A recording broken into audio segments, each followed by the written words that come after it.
വീട്ടിലെ സന്തോഷകരമായൊരു വിവാഹത്തിൻ്റെ സമയത്തും ദുഃഖകരമായൊരു മരണത്തിൻ്റെ സമയത്തും പുരോഹിതൻ കറുത്ത വസ്ത്രം ധരിച്ചുകൊണ്ടാണ് വന്ന് നിൽക്കുന്നത്. അപ്പോൾ സ്വാഭാവികമായും ഈ കറുത്ത വസ്ത്രത്തിനെ നമ്മൾ വിചാരിക്കുന്നതൊരു സങ്കടത്തിൻ്റെയും ദുഃഖത്തിൻ്റെയും ഒക്കെ സൂചനയായിട്ടാണ്.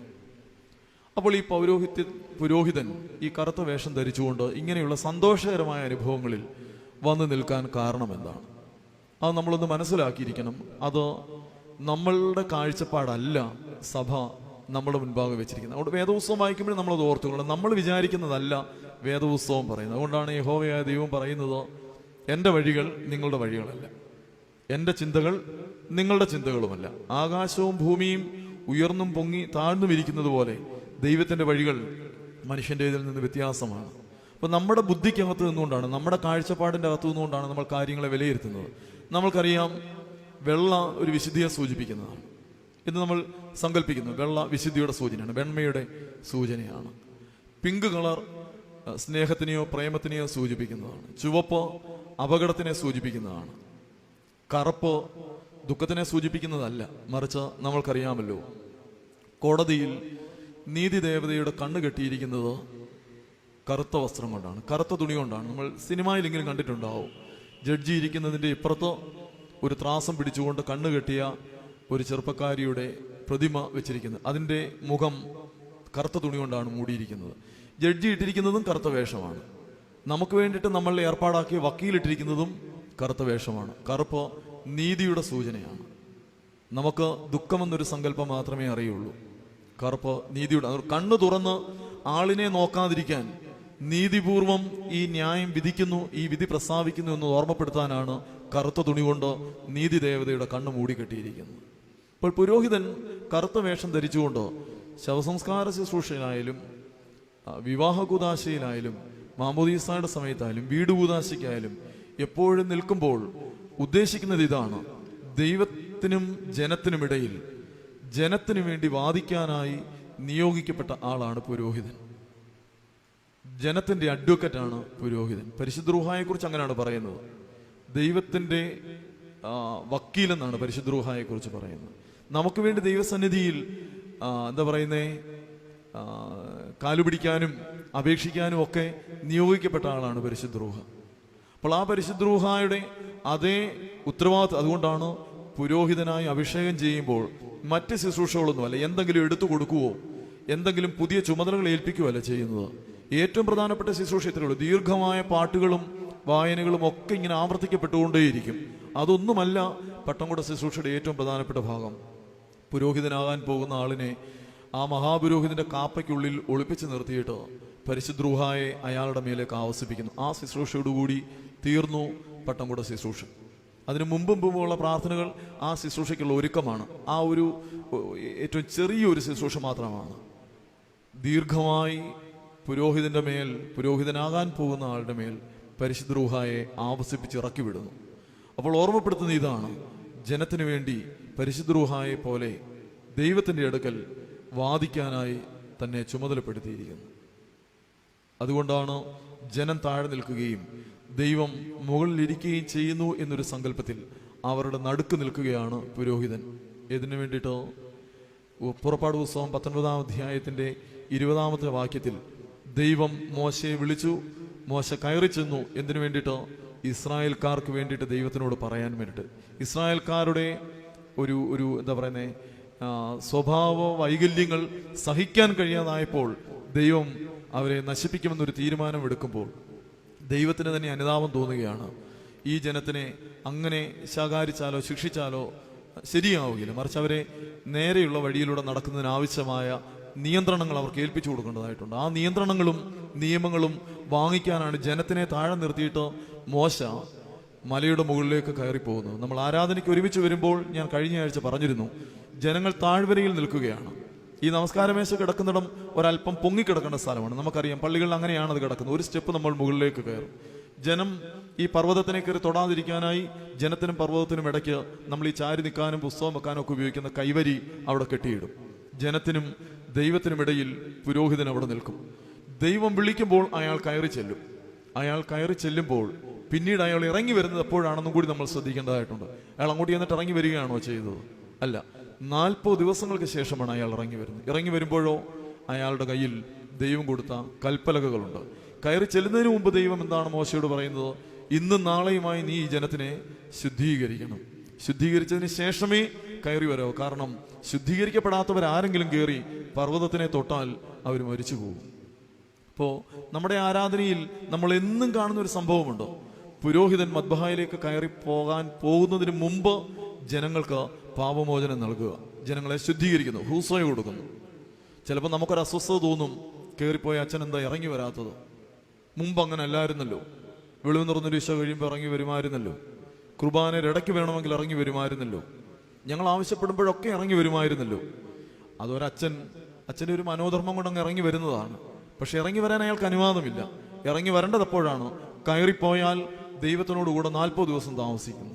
ആ 40 ദിവസത്തിന് ശേഷം പുതിയ നിയമകാലത്തേക്ക് വരുമ്പോൾ എല്ലാ കൽപ്പനകളും തൻ്റെ ജീവനും ജീവിതവും കൊണ്ട് പൂരിപ്പിച്ചവനായ കർത്താവ് ആ കൽപ്പനകളുടെ ആദ്യത്തെ സൂചനയായ 10 കൽപ്പനകൾ. അപ്പോൾ വിശുദ്ധ കുർബാനയ്ക്ക് തുല്യമായതാണ് ന്യായപ്രമാണത്തിലെ കൽപ്പനകൾ. അതുകൊണ്ടാണ് യഹോവയായ യേശു തമ്പുരാൻ പറയുന്നത്, ഈ നിയമങ്ങൾ നീക്കാനല്ല ഞാൻ വന്നത്, ഞാനതിനെ നിവർത്തിക്കാനാണ് വന്നത്. എങ്ങനെ? എൻ്റെ ശരീരം കൊണ്ട്, എൻ്റെ രക്തം കൊണ്ട്, എൻ്റെ ജീവനും ജീവിതവും കൊണ്ട്. അപ്പോൾ ഈ കുർബാന, ഈ കൽപ്പലകയ്ക്ക്, ഈ 10 കൽപ്പനകൾക്ക് തുല്യമായ കുർബാനയും കൊണ്ട് മാത്രമേ പിന്നീട് അയാൾക്ക് ഇറങ്ങി വരാൻ അനുവാദമുള്ളൂ. അതുകൊണ്ടാണ് ചില പഴയ അച്ഛന്മാർ ഒരു കാരണവശാലും ഇനി ആരെല്ലാം തലയും കുത്തി എന്ന് പറഞ്ഞാലും അവരിടയ്ക്ക് ഇറങ്ങി വരികയില്ല. ഷാജി അച്ഛൻ ചിലപ്പോൾ എനിക്ക് തോന്നുന്നു ഇവിടെ ഗുസ്തി പിടിച്ചിട്ടുള്ള ഒരാളാണ്, ഇറങ്ങി വന്ന് ഹൂസയെ കൊടുക്കില്ല എന്ന് പറഞ്ഞിട്ട്. അത് അച്ഛൻ കൊച്ചച്ഛനായതിൻ്റെ അഹങ്കാരം കാണിക്കുന്നൊന്നുമല്ല. ഇറങ്ങി വരാൻ ഞങ്ങൾക്ക് അനുവാദമില്ല. പിന്നെ നമ്മൾ വിചാരിക്കുന്നത് ഇന്നത്തെ കാലത്ത് ദൂരെ നിന്നൊക്കെ വരുന്ന മനുഷ്യർ അവർ പള്ളിയിൽ വരുന്നതിന് ചിലപ്പോൾ എന്തെങ്കിലുമൊക്കെ അസൗകര്യങ്ങളൊക്കെ ഉണ്ട്. അവർ വരുമ്പോൾ പറ്റില്ല എന്ന് പറയുന്നത് എങ്ങനെയാണ്? കാരണം പറ്റില്ല എന്ന് പറഞ്ഞിട്ട് കുർബാന കൊടുക്കാതെ വിട്ട് ഇവർക്ക് എന്തെങ്കിലും ഒന്ന് പറ്റിപ്പോയാൽ പിന്നീട് അത് എന്നും നമ്മുടെ മനസ്സിലൊരു സങ്കടമായിരിക്കും. കുർബാന അനുഭവിക്കാൻ വന്നിട്ട് ഞാൻ കൊടുത്തില്ലല്ലോ എന്ന് വിചാരിച്ചിട്ട്. പക്ഷെ അങ്ങനെ വിചാരിക്കാൻ പാടില്ല എന്നാണ് പറയുന്നത്. കാരണം നമ്മൾ എയറോഡ്രോമിൽ പോകണമെങ്കിൽ 2 മണിക്കൂർ മുമ്പേ അവിടെ റിപ്പോർട്ട് ചെയ്യും, ഇല്ലേ? എന്താന്ന് പറഞ്ഞാലും നമ്മൾ നേരത്തെ പോകും. റേഷൻ കട കിറ്റ് വാങ്ങിക്കാൻ പോകാനോ കട അടയ്ക്കുന്നതിന് മുമ്പ് നമ്മൾ ഓടിച്ചെല്ലും. എല്ലാത്തിനും നമ്മൾ നേരത്തെ പോകും. മീൻകാരൻ വരുന്നോന്ന് നോക്കി നമ്മൾ വേലിക്കരികെ നിൽക്കും. പള്ളി പോകുമ്പോൾ മാത്രമോ നമുക്ക് ഇഷ്ടമുള്ളപ്പോഴേ നമ്മൾ പോവുള്ളൂ. കാര്യം എന്താ? ഇത് ഞങ്ങളുടെ പള്ളിയല്ലേ, ഞങ്ങൾക്ക് ഇഷ്ടമുള്ളപ്പം വരും, ഇഷ്ടമുള്ളപ്പം പോകും. അച്ഛൻ വന്നിട്ട് 3 വർഷം കഴിയുമ്പോൾ പോകുന്ന ആളല്ലേ, ഞങ്ങൾ ഇഷ്ടമുള്ളപ്പോഴേ വരുള്ളൂ, ഇത് ഞങ്ങളുടെ പള്ളിയാണ്. അങ്ങനെ വിചാരിക്കരുത്. നമ്മൾ ആരാധനയിൽ ആ സമയം മുതൽ പങ്കെടുക്കുക എന്നുള്ളതാണ്. ഞാൻ മുൻപിരുന്ന ചില പള്ളികൾ ശ്രദ്ധിച്ചിട്ടുണ്ട്. അവസാനത്തെ ശൈലൂമ്പ് സ്ലോമയുടെ സമയത്ത് നിങ്ങൾ സമാധാനത്താലെ പോകുവീൻ എന്ന് പറയുമ്പോൾ ഗേറ്റ് കടന്ന് കയറി വരുന്നവരെ കണ്ടിട്ടുണ്ട്. അപ്പം ഞാൻ ഓർക്കും, ഇവരോട് ഇപ്പോൾ ആരെങ്കിലും ചോദിക്കുകയാണ് എവിടെ പോയതാ? പള്ളി പോയതാ, അങ്ങനല്ലേ പറയുള്ളൂ. സത്യത്തിൽ ഒരു പള്ളി പോയതാണോ? എനിക്ക് തോന്നുന്നു ഞായറാഴ്ച എങ്ങനെ ആയിരിക്കും ബീഫ് കിട്ടുന്നത്. അപ്പോൾ അതുകൂടെ മേടിക്കാമെന്ന് ഓർത്തിട്ട് പോരുന്നതായിരിക്കും. എന്തായാലും ബീഫിന് പോകുന്നു, എന്നാൽ പള്ളിയിലും കൂടെ കയറിയേക്കാം. അത്രയേ ഉള്ളൂ.